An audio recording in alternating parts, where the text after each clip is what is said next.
In just 100 days, President Trump has redrawn the map of U.S. foreign policy, fueling trade wars, challenging NATO, and even threatening territorial claims from Gaza to Greenland. As global alliances fracture and tensions flare, we take a look at the chaos, or some would say the consequences, of Donald Trump's bold return to power. Up, big hits and misses of Donald Trump's 100 days in power. Let's put that up for you viewers. The graphics that are now on your screens. The big hits as far as Trump 2.0. Well, he did get the two sides talking, didn't he? That was the big thing that he made in terms of the change. Initiated talks when it came to Russia and Ukraine, a war that had been going on for almost 3 years, and at least the two sides are now willing to create some sort of a peace deal. Next up, the other big hit of Donald Trump's administration was the fact that he did secure the border. Illegal immigration has been his big plank, and something that his voters, his supporters feel that he acted upon. Now the illegal immigration through the southern border has all but stopped. Something that is a big hit in President's scorecard. Quickly, let's now take a look at the other aspect, which is that there's also been a huge fillip when it comes to the US-based investment plans. There's now global companies looking at coming back to America, producing more. The whole Make in America campaign has now got a big hit and a big fillip with President Trump's policies. We'll talk on that in a bit. But the fact is, American companies want to come back to America. Let's take a look at some of the misses that are there as far as President Trump's scorecard is concerned. Signalgate, one of the biggest miss in terms of the impact this has had as far as the credibility of Trump administration is concerned, especially when it comes to war plans, planning, and such detailed impact when it comes to such sensitive national security related issues. Tariff war. He has initiated a global tariff war. Global markets are rattled, and there is now concern across the world when it comes to security and investors as to what will be the future. All right. Some of the other misses, of course, being the fact that there's been hiring, rehiring, hiring again, given the fact that DOGE has pretty much missed the intended objective with which it was formed. Let's now quickly take a look at, and wrongful deportation being the other big miss that has been talked about, is also landed in courts as well.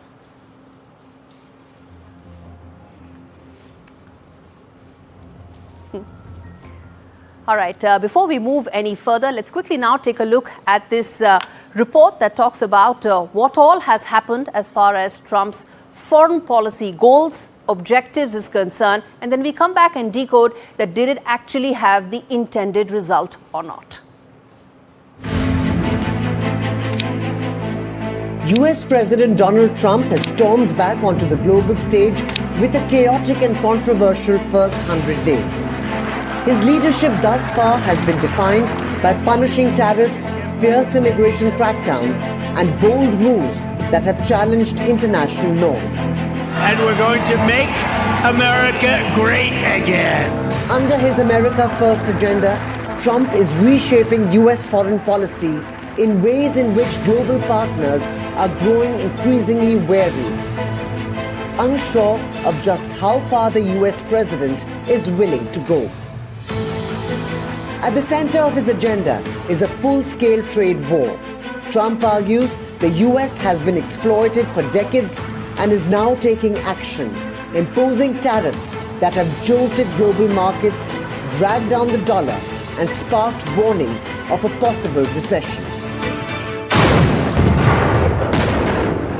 But his trade first is just one part of a broader shift. Trump has taken a sharp turn on Ukraine, which led to a heated Oval Office clash with Ukrainian President Zelensky. This war would have been over.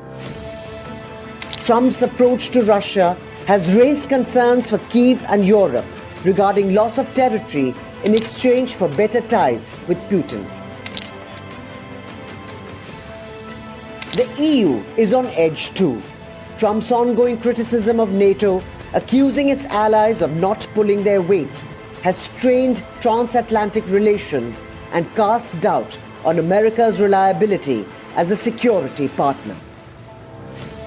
Adding to the chaos, Trump has floated radical territorial ambitions, threatening to annex Canada, seize control of Greenland and Gaza, reclaim the Panama Canal, and even having renamed the Gulf of Mexico as the Gulf of America.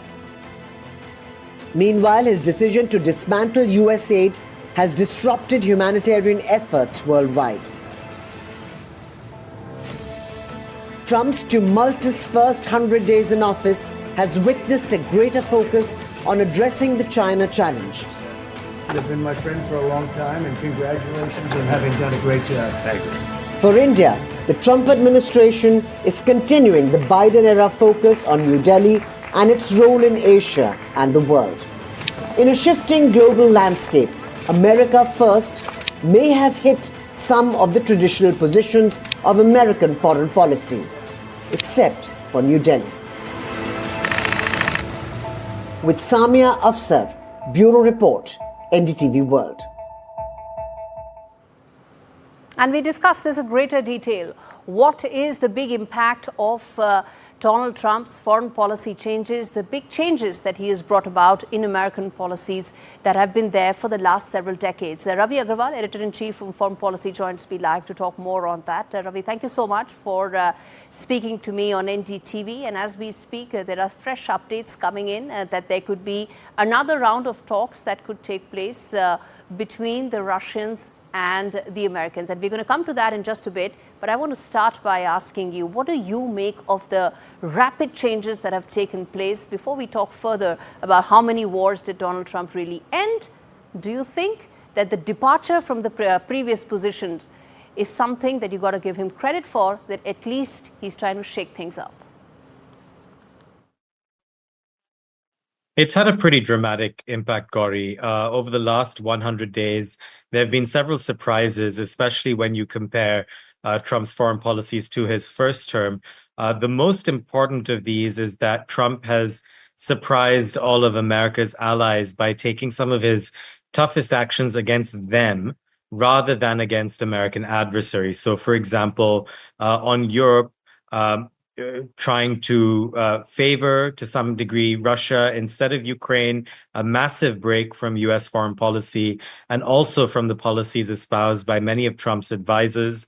Some of the toughest initial trade tariffs were put on Canada and Mexico, two U.S. allies who had a free trade agreement with the United States, which was renegotiated by the Trump administration the first time round. So those are some of the more surprising things. I think the tariff policy overall is the one that has really roiled markets. It has really shocked investors, which has led to a lot of loss of faith in America itself, a decline in the dollar. There was turmoil in the bond markets, as you're aware. So a lot of turmoil, a lot of bluster. There's a refocusing, clearly, in terms of trying to be tougher on China than any administration has in the past. But even there, we're seeing the Trump administration signal that it might rein in some of its proposed tariffs on China. So I would define the first 100 days mostly by confusion and chaos for now. So while you do mention confusion and chaos, I have to put that caveat, Ravi, that to his supporters, to a lot of people around the world, this shaking things up in Washington is something that is being viewed as a big success for the Trump administration. I want to come to the China aspect of it because it impacts India as well, which we'll probably dwell deeper into later in the show. China has been identified as the biggest challenger, the one with whom the trade war is still on. It's escalating at some levels. How do you see the China policy of the Trump administration? So it's very clear that the Trump administration, and one of the things that most of its key advisors agree on, is that China is the preeminent challenge and maybe even a threat to the United States in the 21st century. The question is how to deal with it. Now, the Biden administration before this had similar views, by the way, but it focused on dealing with China by making it harder for China to access the highest end semiconductors, but also by stitching together a network of alliances, mostly among democracies, Western democracies around the world. The Trump administration has tried to do that first part by making it much harder for China to acquire semiconductors, much harder for China to export goods to the United States, but it has also roiled relations with its allies. So it's trying to have it both ways, pick fights with everyone all at once, which is not something that's going to work out well with China, because as we're seeing, a lot of countries around the world are now beginning to look to China as the reliable partner, as a potential option to strike other trade deals that may bypass the United States. So you're seeing many Latin American leaders have been visiting China in recent days. Xi Jinping also toured Southeast Asian countries, Cambodia, for example, Vietnam, which are all beginning to look at alternatives to the United States. So even though the Trump administration has zeroed in on China, you could argue that it is doing so in a way that is to some degree counterproductive, which is why it now seems to be backing off from the historically high tariffs as much as 150%, which economists, by the way, have all said could end up hurting the United States more than it would China.